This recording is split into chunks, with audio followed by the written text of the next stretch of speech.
Good evening students. आज मैं आपके लिए लेके आया हूं दूसरा टॉपिक जो ग्रामर का टॉपिक है। बहुत ही इंपॉर्टेंट टॉपिक है क्योंकि इसको जाने बगैर हमको सेंटेंस फॉर्म करने के लिए बहुत तकलीफ होता है। तो वैसे तो ये टॉपिक जो है इजी है, उतना डिफिकल्ट तो है नहीं, लेकिन यहाँ पे कुछ रूल्स हमको याद रखना जरूरी होता है। ठीक है, इस यहाँ पे मैंने क्या किया है, 6 रूल्स में, ये जो पूरा जो टॉपिक है उसको मैंने 6 रूल्स में डिवाइड किया है। वैसे तो कई सारे ग्रामर बुक में अलग अलग डिजाइन के रूल्स मिलते हैं आपको, तो मैंने सोचा कि आपको क्यों ना शॉर्टेस्ट फॉर्म में समझा दूं ताकि आपको समझ में आ जाए।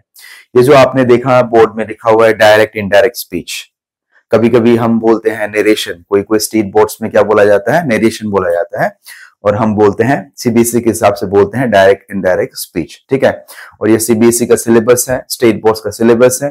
खाली सिलेबस ही नहीं है क्योंकि इसको जानना बहुत ही जरूरी है। अब हमें पहले पता कर लेते हैं डायरेक्ट इनडायरेक्ट स्पीच होता क्या है। ठीक है, पहला बात तो ये पता करना चाहिए कि है क्या ये।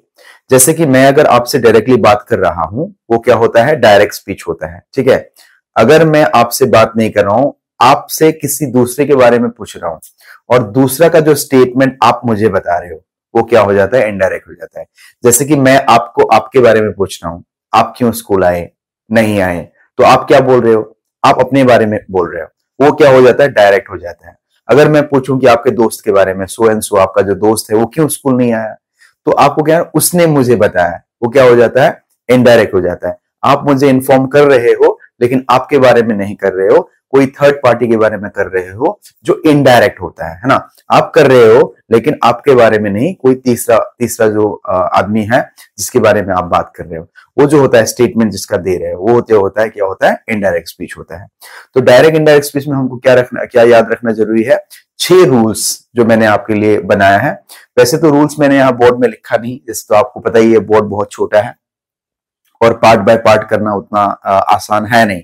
ये जो स्पीच है ना उसको एज ए होल लाना जरूरी है, नहीं तो आपको समझ में नहीं आएगा। तो मैंने क्या किया, इसका जो रूल्स है ना, वो रूल्स मैं डिस्क्रिप्शन बॉक्स में डाल दूंगा, आप वहां से रूल्स को डाउनलोड कर सकते हो, फोटोकॉपी कर सकते हो। उसके बाद मेरा वीडियो के साथ आप रिलेट करवा सकते हो कि किस रूल में आने से क्या होता है, या कौन सा रूल कौन सा सेंटेंस में स्टेटमेंट में मतलब फॉलो करता है, वो सब कुछ आप देख सकते हो। वीडियो के साथ आप रूल देख लेना, साइड में ले लेना रूल को, जो कि मैंने डिस्क्रिप्शन बॉक्स में मैं डाल दूंगा आपके लिए। ठीक है, अब चलते हैं हम रूल की तरफ। यहाँ पे है ऑलरेडी, पहला हम एक काम करते हैं, पहला जो रूल है उसका मैंने 2 एक्सरसाइजेस लिया है, दूसरा जो रूल है उसका मैंने 1 एक्सरसाइज लिया है, तीसरा रूल है उसका मैंने 1 लिया है, चौथा रूल है जिसका मैंने 2 स्टेटमेंट लिया है। ठीक है, पांचवा जो रूल है उसका मैंने 1 स्टेटमेंट लिया है। तो ये छठा जो रूल है ना, वो सब में एप्लीकेबल होता है, इसलिए मैंने ये नोट पे डाला है, सब में एप्लीकेबल होता है।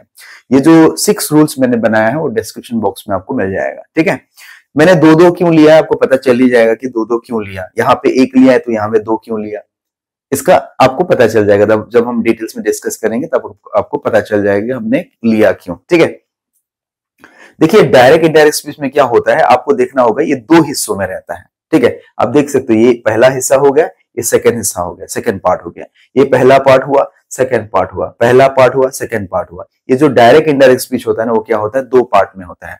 एक रहता है कौन बोल रहा है, और एक रहता है क्या बोल रहा है ना। कौन बोल रहा है, क्या बोल रहा है। कौन बोल रहा है वो होता है रिपोर्टिंग स्पीच।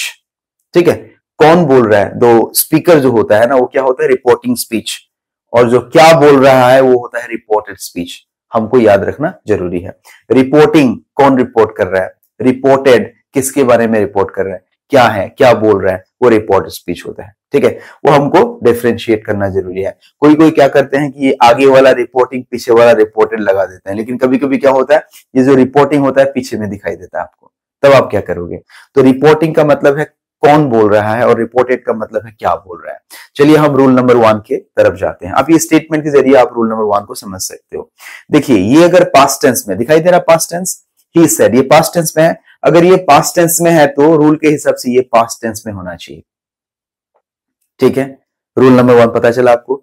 ये अगर पास्ट टेंस में है तो ये किस में जाना चाहिए, पास्ट में जाना चाहिए। अगर आपको दूसरा स्टेटमेंट आप देखो, ये पास्ट में है तो ठीक है, ये पास्ट में जाना चाहिए, है ना, लेकिन ये पहले से ही पास्ट में है, केम है ना, पहले से ही पास्ट में है, तो क्या करना चाहिए, तो उसको पास्ट परफेक्ट में लेके जाना चाहिए। समझ में आ रहा? अगर ये पास्ट होता है तो ये पास्ट में होना चाहिए, और ये ऑलरेडी अगर पास्ट में है तो पास्ट परफेक्ट में लेके जाना चाहिए। ये जो है रूल नंबर 1, डिस्क्रिप्शन बॉक्स में आप देख लेना, ठीक है। अब चलते हैं, हम इसका सॉल्यूशन के ऊपर चलते हैं। अगर ये स्टेटमेंट है, अगर भी कोई स्टेटमेंट है तो क्या होता है, हमको दैट का हेल्प लेना होता है, दैट THAT दैट का हेल्प लेना होता है। अब चलते हैं, ही सेड, उसने बोला, है ना, ही सेड, तो ये क्या हो जाएगा, दैट, क्योंकि ये क्या है, स्टेटमेंट है, तो क्या होगा, ही सेड दैट। अभी यहां पे तो आई बोला, किसने बोला, उसने बोला, मैं तो आई नहीं बोल सकता, मैं तो नहीं हूं, उसने बोला, तो ये क्या हो जाएगा, ही हो जाएगा, ठीक है। तो ये होगा ही सेड दैट, ही के बाद तो क्या होता है, इसको इसके हिसाब से क्या होना चाहिए, सेड है ना, सेड है, ठीक है। अगर ये पास्ट टेंस में तो किसमें होना चाहिए, पास्ट टेंस में होना चाहिए, तो क्या होगा ये, he said that he was, am का पास्ट टेंस क्या होता है, वाज अनवेल, तो आंसर क्या होगा, he said that he was unwell. अगर आप सेकंड वाला स्टेटमेंट में चलते हो, ही सेड टू मी आई केम, मैंने बोला था ये अगर ऑलरेडी पास्ट टेंस में तो किस में जाएगा, पास्ट परफेक्ट में जाना चाहिए, तो इसके हिसाब से देखो। अगर ऐसा और भी एक बात, इसका इसलिए मैंने इस एग्जांपल को लेके आया, देखिए ही सेड टू मी, यहां पे क्या है, ही सेड टू मी है। अब आंसर में क्या लिखना होता है, ऐसे अगर पर्सन टू पर्सन कॉन्टेक्ट रहता है ना, तो हमेशा हमको याद रखना चाहिए उसमें टोल्ड का हेल्प लेना चाहिए। जैसे कि मैंने से और टेल का वीडियो ऑलरेडी डाल दिया है, आप देख सकते हो, यूट्यूब में है ऑलरेडी मेरे उसमें अकाउंट पे, आप जाके देख सकते हो से और टेल का डिफरेंस क्या है। तो ऐसे अगर पर्सन टू पर्सन कॉन्टेक्ट होता है तो क्या होना चाहिए, आपको टोल्ड का हेल्प लेना चाहिए। तो ये क्या हो जाएगा, ही टोल्ड मी, टोल्ड के बाद टू नहीं लगता, ठीक है, वो कॉमन एरर में मैंने डाल दिया है। ही टोल्ड मी, ये भी स्टेटमेंट है, तो स्टेटमेंट के हिसाब से क्या होगा, दैट होगा, ठीक है। किसने बोला, इसने बोला, उसने बोला ना, ही ऑलरेडी केम है ना, तो पास्ट टेंस में किस में जाएगा, पास्ट परफेक्ट। सो पास्ट परफेक्ट का फॉर्मेट क्या होता है, subject plus had plus verb 3, तो इसमें क्या होगा, ही हैड, केम का वर्ब 3 क्या होता है, कम, केम कम, सॉरी कम होता है, फिर केम होता है, फिर कम हो जाता है ना, तो ये क्या होगा, ही हैड कम, हियर का क्या हो जाता है, देयर हो जाता है, और यस्टरडे का क्या हो जाता है, द प्रीवियस डे होता है। वो क्यों होता है, मैं यहां पे मैंने लिख दिया है, nearness in direct speech becomes distance in indirect speech, जो सामने है ना वो क्या होता है, दूर में चला जाता है, वो क्या होता है, रूल है, जो सामने है, हियर है, यहां पे हियर है, हियर का मतलब देयर, दूर में चला जाता है, यस्टरडे दो द प्रीवियस डे हो जाता है ना, द डे बिफोर भी लिखते हैं कोई लोग, वो भी करेक्ट है, द डे बिफोर भी हो सकता है यस्टरडे का, द प्रीवियस डे भी होता है, ठीक है। इसका सारा जो है फॉर्मेट मैं आपको क्या करूंगा, डिस्क्रिप्शन बॉक्स में मैंने बोल दिया आपको कि वहां डाल दूंगा, वहां से आप देख सकते हो, ठीक है। पहला वाला रूल खत्म। रूल में हमने क्या सीखा, ये पास्ट में हैगा तो ये पास्ट में होना चाहिए, ये अगर पहले से ही पास्ट में है तो पास्ट परफेक्ट में जाना चाहिए, ठीक है। डायरेक्ट पास्ट परफेक्ट में लगा देते हैं बच्चे, वैसे नहीं करना, क्योंकि ऑलरेडी पास्ट में है तो ही पास्ट परफेक्ट में जाएगा, प्रेजेंट में है तो पास्ट हो जाएगा, ठीक है। अब हम दूसरे रूल पे चलते हैं। रूल नंबर 2 क्या बताता है, अगर ये दैट मींस रिपोर्टिंग स्पीच अगर प्रेजेंट या फ्यूचर टेंस में है तो, रिपोर्टिंग स्पीच अगर प्रेजेंट या फ्यूचर टेंस में है तो रिपोर्टेड स्पीच में कोई चेंजेस नहीं आएगा, ये प्रेजेंट में रहेगा या फ्यूचर में रहेगा, तो यहां पे कोई चेंजेस नहीं आएगा। कोई चेंजेस नहीं आएगा का इसका मतलब नहीं कि कोई चेंजेस नहीं आएगा, वर्ब में कोई चेंजेस नहीं आएगा, वर्ब में चेंजेस नहीं आएगा। अब देखो यहां पे क्या होता है, ही सेज, स्टेटमेंट है तो स्टेटमेंट होगा तो हमको दैट का हेल्प लेना ही होगा, ही सेज दैट, ठीक है। आई तो होगा नहीं, उसने बोला है तो चेंज तो हुआ, लेकिन वर्ब में चेंज नहीं आएगा। ही सेज दैट ही के बाद तो गो नहीं होता है ना, ही के बाद गो होता है क्या, ही के बाद तो गोज होना चाहिए प्रेजेंट सिंपल में। मैंने पास्ट नहीं लेके गया इसको, क्यों, क्योंकि यहाँ पे प्रेजेंट है, इसको पास्ट लेके नहीं जा सकते, ये प्रेजेंट है या फ्यूचर है, तो यहाँ पे क्या होगा आपका, सेम टेंस में रहेगा, जो टेंस में है वही टेंस में रहेगा। तो इसके हिसाब से आप देख सकते हो, he says that he goes to school। समझ में आ गया। रूल नंबर 2 इतना डिफिकल्ट नहीं है, अगर ये प्रेजेंट या फ्यूचर में है तो इसमें क्या होना चाहिए, जैसा है जिस टेंस में है वही टेंस में रहेगा। तो आप अगर तीसरा रूल देखते हो, तीसरा रूल क्या बोलता है, अगर ये पास्ट में है, ठीक है, तो पहला रूल के हिसाब से क्या होता है, अगर ये पास्ट में है तो ये पास्ट में होना चाहिए, लेकिन ये अगर बॉडी, ये पार्ट जो स्टेटमेंट है ना, ये जो आपका रिपोर्टेड स्पीच है ना, ये अगर यूनिवर्सल फैक्ट होता है तो, यूनिवर्सल फैक्ट होता है तो चेंज नहीं होता है, ठीक है। जैसे कि मैंने यहाँ पे लगा दिया मिल्क इज व्हाइट, आप अगर रूल नंबर 1 के हिसाब से अगर देखो ये पास्ट में है तो ये पास्ट में होना चाहिए, और इसके हिसाब से अगर 3 नंबर रूल में अगर ये अप्लाई कर दोगे ना तो क्या हो जाएगा, गड़बड़ी हो जाएगा। ही सेड दैट, ठीक है, दैट तो आएगा, स्टेटमेंट है। ही सेड दैट मिल्क, यहां वाज नहीं होगा। अगर आप वाज देखोगे तो क्या होता है, मिल्क वाज व्हाइट। क्या आजकल का दूध काला होता है क्या, है ना? तो जो यूनिवर्सल फैक्ट होता है ना, कभी भी चेंज नहीं होता है। मिल्क इज व्हाइट जो है, मिल्क इज व्हाइट ही रहता है। ये जो रूल नंबर 3 क्या करता है, रूल नंबर 1 को वायलेट करता है। रूल नंबर 1 को वायलेट कैसे करता है कि रूल नंबर 1 के हिसाब से ये पास्ट होने से ये पास्ट होना चाहिए, है ना, लेकिन यहां पे पास्ट नहीं होगा क्योंकि ये क्या है, यूनिवर्सल फैक्ट है। तो यूनिवर्सल फैक्ट क्या होता है, कभी भी पास्ट में अप्लाई नहीं कर सकते, ठीक है। कई सारे बच्चे लगा देते मिल्क वाज व्हाइट, ऐसे तो होता ही नहीं है ना। तो ये हो गया रूल नंबर 3। अब चलते हैं रूल नंबर 4 पे। रूल नंबर 4 में मैंने 2 दिया है। रूल नंबर 4 के हिसाब से क्या है, अगर ये इंपेरेटिव सेंटेंस है, सॉरी इंटरोगेटिव है ना, क्वेश्चन दिखा रहा हूं फिर इंपेरेटिव बता रहा हूं, ये इंटरोगेटिव है ना। अगर आपका रिपोर्टेड स्पीच इंटरोगेटिव सेंटेंस है, ये रूल है, ठीक है। रूल कौन सा है, 4 नंबर रूल। अगर ये इंटरोगेटिव सेंटेंस है तो हमको क्या करना चाहिए, इफ या वेदर से स्टेटमेंट शुरू करना चाहिए। इफ या वेदर, ठीक है, इफ लगा देना, वेदर का स्पेलिंग गड़बड़ी हो जाता है, कभी कभी वेदर लगाते हो आप वो वाला वेदर लगा देते हो, है ना, तो ऐसे नहीं करना, इफ लगा देना, कोई बात नहीं।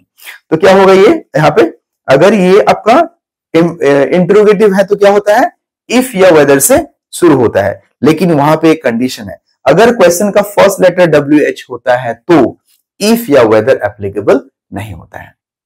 ये चौथा रूल है। क्या है, अब फिर एक बार बता देता हूं, अगर इंटरोगेटिव सेंटेंस है तो क्या होना चाहिए, इफ या वेदर से शुरू करना चाहिए, इफ से बेटर है शुरू करो। लेकिन अगर पहला वर्ड WH है तो क्या होगा, इफ और वेदर वाला केस एप्लीकेबल नहीं होगा। मैं आपको बता रहा हूं अभी एग्जाम्पल के जरिए। अब देखिए, जो दैट लगा रहे थे यहाँ पे, हम यहाँ पे दैट नहीं लगा सकते क्योंकि मैंने आपको बार बार बताया है कि दैट खाली स्टेटमेंट में लगता है, ठीक है। यह तो स्टेटमेंट है नहीं, ये तो क्वेश्चन पूछ रहे, इंट्रोगेटिव सेंटेंस है। चलो इसको देखते हैं। ही आस्क्ड, ऐसे तो क्वेश्चन पूछ रहा है ना, सेड नहीं होगा, आस्क्ड होगा। ही आस्क्ड, अब आस्क क्या होता है, आप तो आस्क्ड लगा देते हो शायद, है ना, आस्क्ड तो होता नहीं, ASKED, आस्क्ड, ये होता है प्रोनाउंसिएशन क्या होता है, आस्क्ड होता है। सो ही आस्क्ड। अभी देखो ये एक इंट्रोगेटिव है तो हमको क्या लगाना है, इफ लगाना है। इफ किसको पूछ रहा है, यहाँ पे कोई स्टेटमेंट नहीं है, किसको पूछ रहा है। अगर ये ही सेड मी देता तो मुझे पूछ रहा है, ही सेड रहीम देता तो रहीम को पूछ रहा है ना। यहाँ पे कोई है नहीं तो किसी को भी पूछ सकता है, मैं भी लगा सकता हूँ, राम भी लगा सकते हैं, है ना। तो आप देखो, ही आस्क्ड इफ, मैं ही लगा देता हूं आई, इफ आई, तो ये क्या हो जाएगा, लाइक्ड हो जाएगा। क्यों लाइक्ड हो जाएगा, रूल नंबर 1 में क्या बताया है, ये अगर पास्ट होता है तो ये पास्ट होना चाहिए, ये अगर पास्ट है तो पास्ट होना चाहिए। तो क्या होगा, इफ आई लाइक, ईडी लग जाएगा, लाइक्ड मैंगो। एक आंसर क्वेश्चन क्या होगा, he asked if I liked mango, ठीक है। लेकिन अगर इस स्टेटमेंट में देखो, इसमें थोड़ा गड़बड़ी है। क्यों गड़बड़ी है, क्योंकि इफ नहीं आएगा। तो इफ नहीं आता तो क्या होता है, जो WH वर्ड में जो वर्ड है वही वर्ड आपका क्या हो जाता है, पुट हो जाता है। अब देखो, ये भी ही आस्क्ड होगा, किसको पूछा, यहाँ पे स्टेटमेंट है नहीं। अगर मी लगाता तो अलग बात था, हिम लगाता तो अलग बात था, किसी को पता नहीं है तो आप कुछ भी लगा सकते हो। यहाँ पे क्या, यहाँ पे आप चेंज कर सकते हो, योर जो है ना, वहां पे आप अपने हिसाब से लगा सकते हो। ये क्या होगा, ही सेड, ठीक है, ये होगा ही आस्क्ड, ये रहेगा ही आस्क्ड। अब क्या होगा, व्हाट, यहाँ पे इफ नहीं आएगा क्योंकि यहाँ पे WH क्वेश्चन है, तो क्या होगा, ही आस्क्ड व्हाट, ये इज क्या हो जाएगा, was हो जाएगा। लेकिन एक बात देखो आप यहाँ पे, अगर आप what was my name लगाओगे ना, फिर क्वेश्चन मार्क आएगा। what was my, नियम के हिसाब से, अगर रूल के हिसाब से देखो तो what was my name होना चाहिए, है ना, is was हो जाएगा, what तो what ही रहेगा क्योंकि एक बार नहीं आता है WH क्वेश्चन में। तो क्या होगा, he asked what was my name। लेकिन इसको अगर फिर क्या हो जाता है, वहां पे लास्ट में क्वेश्चन मार्क आ जाएगा। अगर आप what was my name बोलते तो पता तो क्या होता है, क्वेश्चन मार्क आ जाएगा। तो क्वेश्चन मार्क को किल करने के लिए क्या करना चाहिए आपको, ये जो was है ना उसको पीछे बैठा देना चाहिए। अब देखिए रूल आंसर क्या होगा, he asked what my name was, तब फुल स्टॉप आ जाएगा, है ना। तो करेक्ट आंसर क्या है, he asked what my name was, not what was my name, फिर क्वेश्चन मार्क आ जाएगा। इनडायरेक्ट स्पीच में क्वेश्चन मार्क आप पुट नहीं कर सकते, ठीक है। अभी ये जो है लास्ट वाला रूल देख लेते हैं। ये वाला रूल तो सब में एप्लीकेबल है, नियरनेस डिस्टेंस चला जाता है, वो सब में एप्लीकेबल है। लेकिन ये जो पांचवा रूल है यहाँ पे देखिए, अगर ये इंपेरेटिव सेंटेंस होता है तो कमांड, रिक्वेस्ट, एडवाइस ऐसे अगर होता है तो आपको क्या करना चाहिए। अगर इसमें इतना ज्यादा कुछ नहीं है, आप ऐसा रूल कहीं मतलब इतना डिफिकल्ट रूल नहीं, इजीएस्ट है ना। खाली आपको क्या करना होता है, आपको याद रखना है, अगर इंपेरेटिव सेंटेंस होता है तो आपको क्या करना है, ये जो इसका जो स्पीकर का जो फीलिंग है, जैसे कि यहाँ पे प्लीज लगाया है, क्या फीलिंग है, रिक्वेस्ट कर रहे हैं। कभी कभी क्या करता है, कभी कभी मतलब कुछ मतलब शाउट करता है, तो वैसे करके ना आपको स्पीकर का जो फीलिंग को निकालना चाहिए। तो इसमें देखो प्लीज बोल रहा है तो क्या है, फीलिंग है, रिक्वेस्ट बता रहा है ना, रिक्वेस्ट बता रहा है, तो आपको क्या करना होगा, ही रिक्वेस्टेड, ठीक है। यहां पे वही होता है, यहां इसका जो आपका जो रिपोर्ट स्पीच है ना, वो क्या बताना चाहता है, मतलब उसका फीलिंग क्या है, स्पीकर का फीलिंग क्या है, वो फीलिंग को निकाल के वो फीलिंग का रिलेटेड एक वर्ड आपको पुट करना होता है। अब देखिए कितना आसान है, इजी है। ही रिक्वेस्टेड, उसके बाद क्या करना है, एक टू लगा देना है, ठीक है, एक टू लगा देना है। ही रिक्वेस्टेड टू, उसके बाद जो है क्लोज द डोर, बस, कोई हमारा तकलीफ है नहीं।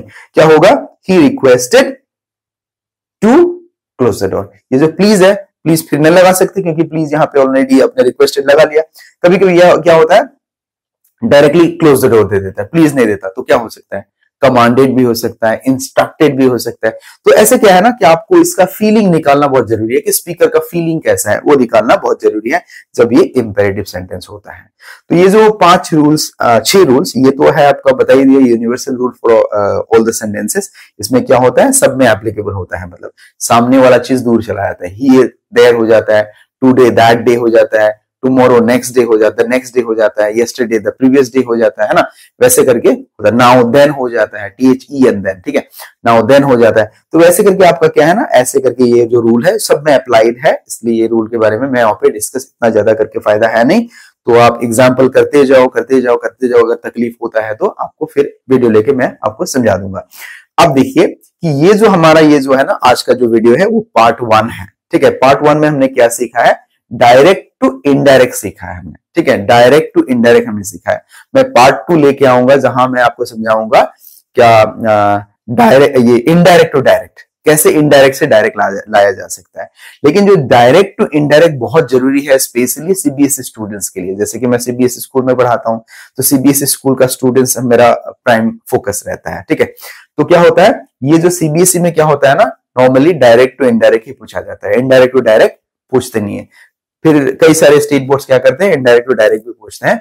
तो मैं क्या करूंगा, पार्ट 2 में फिर लेके आऊंगा इनडायरेक्ट टू डायरेक्ट, ठीक है।